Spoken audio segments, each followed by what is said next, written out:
Hi friends, welcome back to my channel. If you're new here, I'm Casper the Boy Diviner, and today I wanted to show you guys my top 10 tarot decks of 2022. So this year I haven't done too many videos, I haven't done a lot of these collections, but I really wanted to show you my top 10 for 2021. Just to be clear, this top 10 doesn't have any kind of restrictions. I'm not saying that these decks were released in 2022. Basically it's just my top 10 right now, the decks that I like to use. Okay, and the first, in number 10, I did think about the order, so in number 10, 10th place is the Brady Tarot. The Brady Tarot is very beautiful. I really like the Brady Tarot. It is one of the few decks here that actually has keywords, and I'm not really into keywords. At the same time, I feel like the Brady Tarot does it so well. See?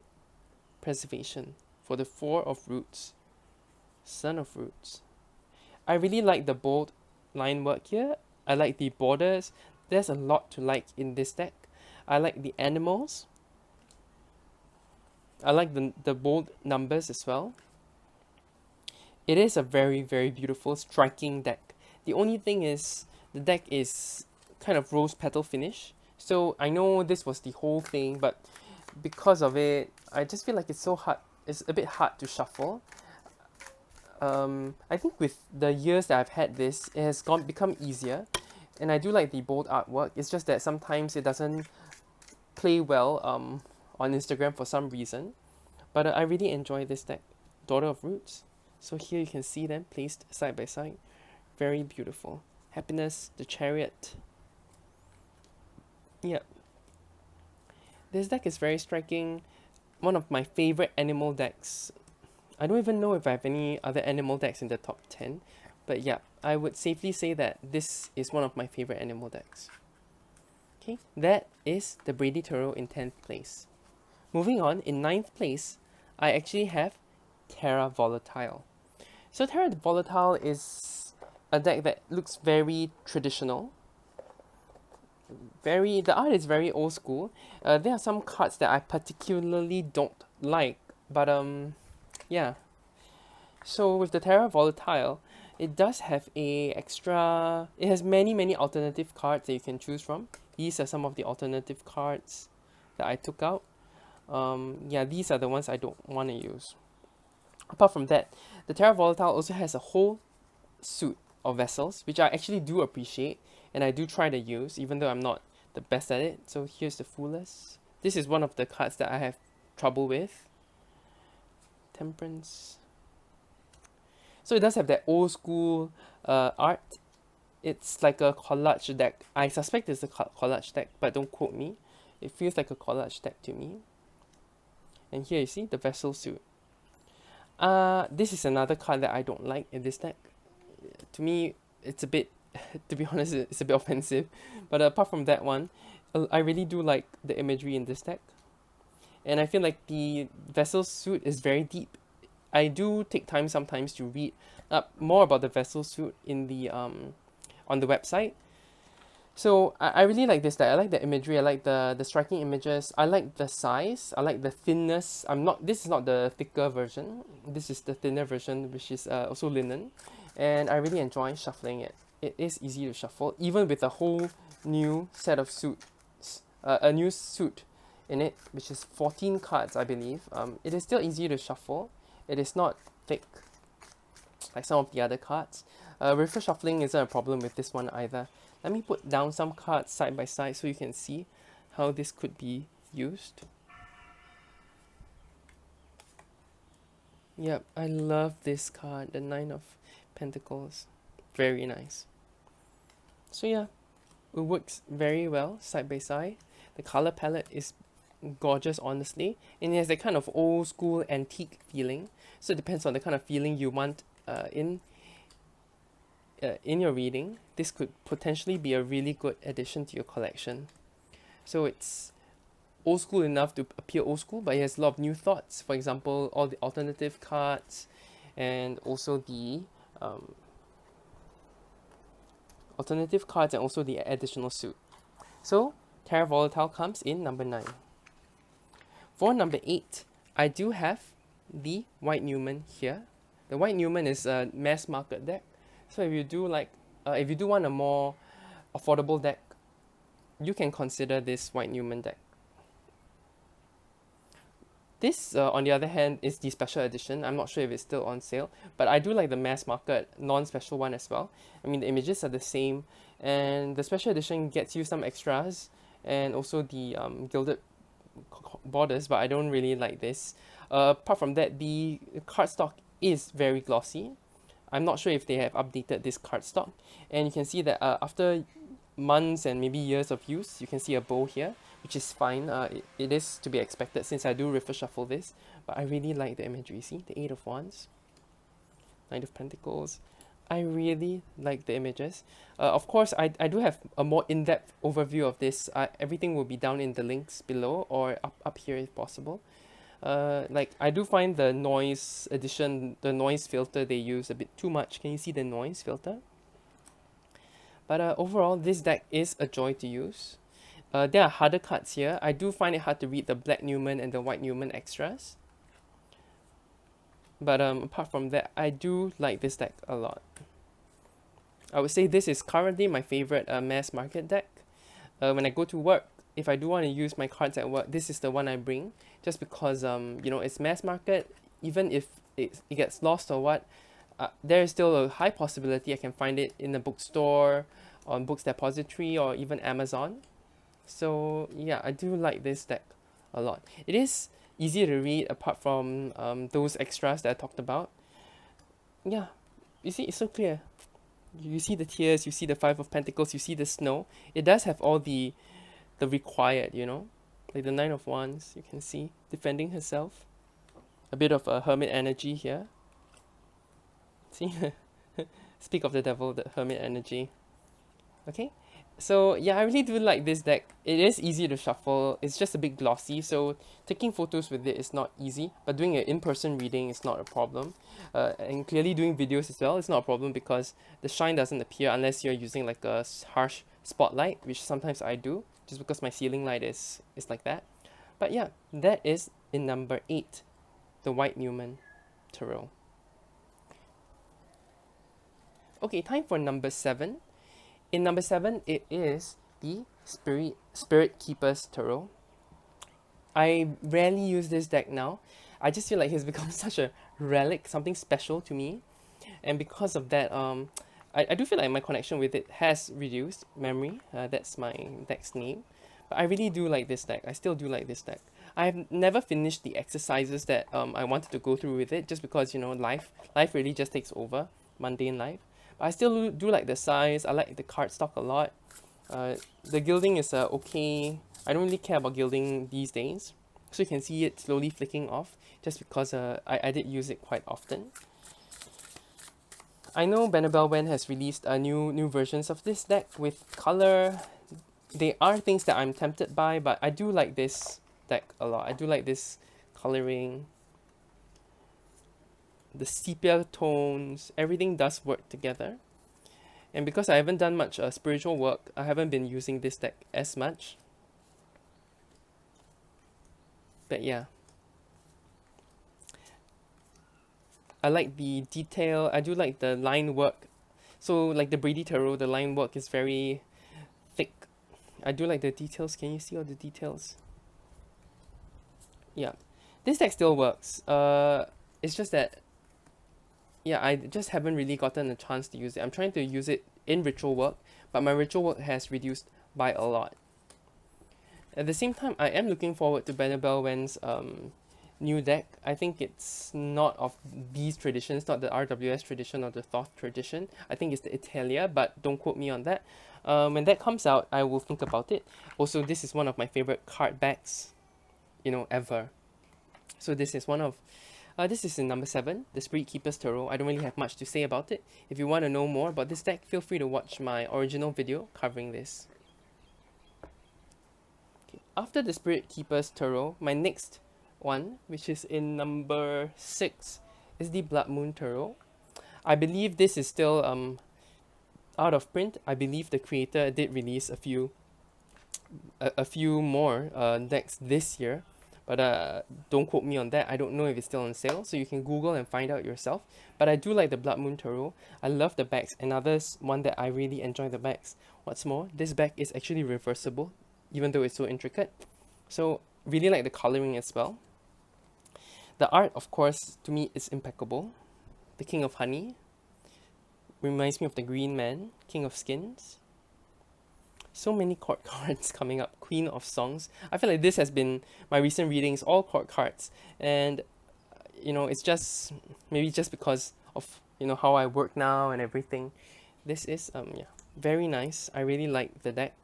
Maybe one downside is really possibly the borders. I don't really enjoy the borders so much. I kind of wish it was borderless and the art was bigger just because the art is so beautiful. Has great diversity. This is my least favorite suit, but it's still a beautiful suit. Songs, which is about cups. Dreams are swords. But yeah, very intricate, very beautiful art. Really enjoy this deck. So let me put a few cards side by side so you know how it looks together. There's something about the honey suit that is so luscious. I love the despondency in the dreams cards. They always seem so dark. The majors are also very beautiful. Yeah, this deck really works well. See, the High Priestess. Amazing card. Temperance, also another amazing one. Yeah, so this deck is a bit dark, but in the best way possible. Look at this, the Two of Dreams. Beautiful. Apologies because I think this deck is done by Sam Gui and they are an amazing artist. I would really suggest you check out their store. If I had more funds, I might even have invested in one of her altar cloths. Something I wanted, but yeah, I just couldn't go ahead with it. But yeah, here you can read more about the deck. And if you want to know more about this deck, feel free again to look at my whole walkthrough or review. Okay, so that's number 6. Let's move on to my top 5. In 5th place, it is the Terra of the Alchemical Magnum Opus. This deck is one that I was thinking about for years. I really wasn't sure if I wanted this or the Alchemical Tarot. At the same time, I was so drawn to this minimalist coloring. At the same time, I have never done well with minimalist coloring. If you see my deck so far, they are all full of color. So, cards like decks that I thought I would like aesthetically, like the Marigold Tarot, the True Black, things that are more dark, a similar color tone, the Neon Moon, for example. Somehow I just don't gel with those decks as much. I love this deck though. This deck is so nice. I just don't. If you want to know more, again, look through my walkthrough. I am not a big fan of the cardstock here, but I really love the sizing. So you can tell that this is a wider size, but a shorter size. So it's very easy to shuffle, guys. It is so easy. And because of the minimalist symbols here, everything comes out so clear. See, 5 of batons, 5. 4 of batons, a handshake. Queen of coins, someone holding onto their coin. 5. This is like a stop. This is like teamwork, with a hand stretched out. Brady conjunction. 6 of coins, you can see. Resurrection for judgment. So it is a very beautiful deck. Wow. So Sun, Judgment, 19. Lady of Batons. So yeah, the Fool. Very nice. Can you see how they all come together? This deck just feels right to me. I really like this. See the nail and the hammer for 8 of Cups. So the meanings are a bit different. These meanings are more towards the Alchemical Tarot, and there's this little helpful book, so you can see 8 of Cups. It will be different from the typical leave and move forwards kind of feeling. 1 cup has been embellished with a chasing tool, creative word variation. So this work is more about creativity, more so than leaving and moving forwards. At the same time, I always apply the RWS meanings just because I'm so used to them. I think that it's just more of something you work through. 10 of Batons, a phoenix rising from the flames, through work you get reborn. Through hard work in the places of passion, you become reborn. It's like the 10. This is so weird. I think there's a typo. But anyway, 10 of Batons, the Phoenix. Yeah. Rebirth, strengthened by ordeals. This is exactly what I think about when I saw this symbol. You can see it's not traditional, but it is so easy to read. Five of Cups, just a mess, right? Distillation, 14. So this is Hangman, Death, and then 14 is the is Temperance, but here's Distillation. So there is a sense of like that water fire combination becoming something more, right? The Red King for Emperor. Yeah, I cannot state how much I love this deck. So I know I put it in number 5, but it was a very close contender for number 4. So moving on, let's just move on. So in 4th place, it is the Monsoon Tarot. I do know that this tarot just came in very, very recently, so I might have a bit of a crush on it right now. It was difficult to put it at number 4. I was so tempted to put it below number 5, just because I haven't worked with it long enough. At the same time, truly at this very moment, maybe it's the newness of it. I do really like the Monsoon Tarot so far. I talked about some of the downsides of this deck, how inconsistent some of the art looks. And you see, this is my favorite card that just came up. I didn't plan this, but this is one of my favorite cards in the deck. If you want to know more, you can see my walkthrough. But so far, this deck has given me the most gentle readings, you know. So that's something I was looking for when I was getting my personal space tarot. You might even argue that it might be a little too gentle. And some of the cards don't really match the meaning, just like the Alchemical Tarot. But I really am enjoying this deck so much. It is so gentle. It is so caring. The Hanged Man, do you see how beautiful this is? That robot, the little hologram that is dancing. Justice. The World, another one of my favorite cards. I'm having the chills just looking at this card. Can you see that nest? And the eggs that are cracked, are they gonna hatch? We don't know. Really love the aces here. Of course, some of them do feel a bit plain, like this one, the Queen of Fire, the Three of Air, something with the background, you know. I just wish some of the cards gave more. Like this one gives so much. At the same time, some of them, like this King of Water, even though it's beautiful art, I just feel like there's a bit of oomph that is missing in those cards. Yeah, but overall, beautiful, beautiful deck. So you can't say that it's super gentle. There are more difficult cards like that one to work through, but the coloring is so good. It is so. I think the deck does say that, you know, it tries to be more crystalline in nature, and it really comes through in the coloring. Okay, so in 4th place, it is the Monsoon Tarot. Let's see next year if it does still appear in my top 10. Let's see next year if it goes up in order or does it just stay in this position. Because honestly, I do feel like I have a bit of a crush on that deck right now. Number 3 is the Lubanko Tarot. The Lubanko Tarot is another tarot that I really am enjoying. I like the font. I like the backs. I like the artwork. So the colors are very vibrant compared to the last few. So in the top 5, I would say this deck is the most vibrant in my top 5. So it's something I need strong, something I need to come in strong with strong messaging. Do you see the colors? So coherent, but still so vivid. So this is one of the cards that does lack a bit, but I think that's fine. Every deck needs to have a variation, just like the Monsoon Tarot, right? 5 of Pentacles, beautiful. So it goes from something like more simple, medium, and then there is the very intricate, very, very intricate art. I really enjoy this deck. It gives the most strong reading. It elicits feelings when you're looking at it, like the Three of Cups. Do you notice that instead of some gentle friendship, there is a sense of intertwinedness here? That kind of red coloring, that questioning. Do these people look the same? Are they the same person? That kind of questioning that you have when you see cards like this. So this deck really elicits that kind of feeling, that kind of power. Do you see? So yeah, I really enjoy this deck. I like the wordings. I like the font, done so well. I have a feeling this is one of my favorite fonts that I personally use, but I can't remember if it's really this one. But yeah, this deck is honestly, I would say, yeah, it makes sense to be in my top 3. And I enjoy using this deck. At the same time, you know, doing readings sometimes, yeah, you can't do too many readings. I just feel sometimes I feel a bit lost.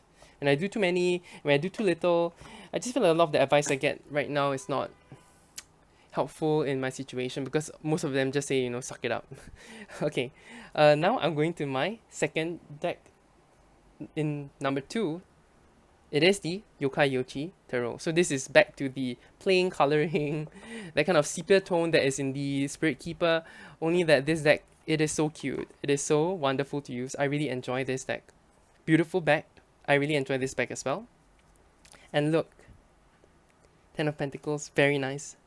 Five of Wands, the Emperor, so simple, so cool. I really enjoy this deck. Four of Wands, the kind of family. Do you see that kind of family here? Ten of Wands, very nice. The Tower. I really enjoy this deck. So cute, so cute. So I mean, I would say that I am a bit biased. A lot of these cards that I'm showing actually have a bit more of an Asian influence. Guess that comes from my culture as well. But I really enjoy this deck so much. I'm not sure if, I think the second printing came out. I'm not sure if it's still available. It's something you can check out. If you want to know more about this deck, see more, you can feel free to, again, search for my walkthrough. I'll do my best to add it to the links down below so you can check them out. But yeah, very beautiful deck. Love the color scheme. Love the artist. And you can see that, to me, for this deck, you can see how purposeful some backgrounds are, like this one. Like the Empress matches the Emperor earlier. The Three of Wands is more simple. I do feel like it is more coherent. There is no card that is super, like, immersive, and cards that are suddenly blank in the background. More or less, I feel like this deck does have that kind of same plain background, that figure in the center that really draws your attention. Yama. So yeah, really like this deck. Really, second place. Well deserved. I had to put this second place just because my first place hasn't changed. I believe everyone is still sick of hearing about my first place. It is the Botan Taro by A Miyako M. I still really enjoyed this deck, but nowadays I try to save it for special occasions, just because I don't want to wear it out. So I said, I'm more or less, I don't really care about gilding, but this has the best gilding ever, and the card stock is really good. I really like this linen. If I ever do my own deck, I would choose this kind of white linen finish. But yeah, what a beautiful... Do you see? It has faded a lot since I've used it. But I really love the indigo color. I'm not gonna try to risk it and try to, color it myself. I'll just let it fade away, and I think that's fine. I just hope the images here don't fade, and I don't think they will. They do feel good quality. See the Ten of Cups, the koi becoming the dragon, the Four of Coins. Again, reading the zine is very helpful in understanding this deck. One of the best looking guys in this deck, the Page of Cups. Yeah, the Magician, another one. Very, very nice. I do have, of course, a few niggles here and there. Like, I feel like because the majors were created before the minors, sometimes the minors do feel fuller than the majors. Like you can see the Hermit. Most of the majors feel more like models, whereas the minors actually have a through line and a story that I really appreciate. But overall, this is one of the most perfect decks I own to me. I really enjoy these cards. Yeah, even part of me feels like I don't want to, as your tarot practice grows, you might not want to read reversals anymore. When I see beautiful cards like this, makes me feel like, maybe I should stop reading reversals just because I want to see it. Like, I want to see the art. That's how I feel now.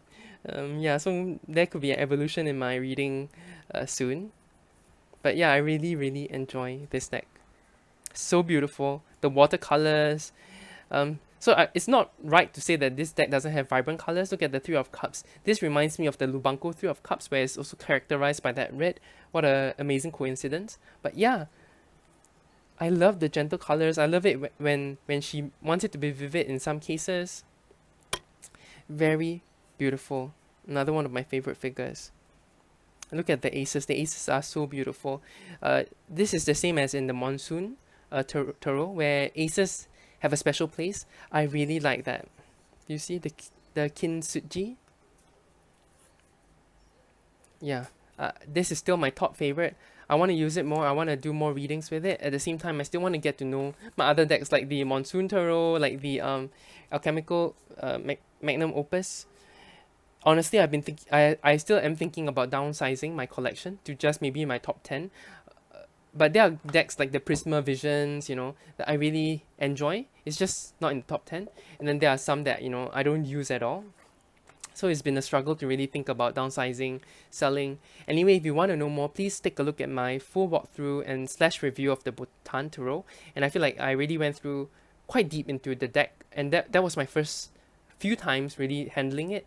And my relationship with this deck is still the same. I still really enjoy this. This is still my number one. Okay. Okay, guys, I really hope you enjoyed watching my top 10. If there are similar decks to what I've shown here, especially in my top 5 maybe, feel free to leave a comment down below. Let me know what decks you see that you have experienced that are similar to the top 5. Those may be decks that I want to consider. If there are decks that you have seen me use that you feel like are missing, you expected to see them here, also feel free to leave a comment down below. And it'll be interesting to know about, everyone's top 10, everyone's top 5 this year. I am excited to see those videos and I can't wait. Thank you so much for staying with me till the end, and have a great day. Take care. Bye bye.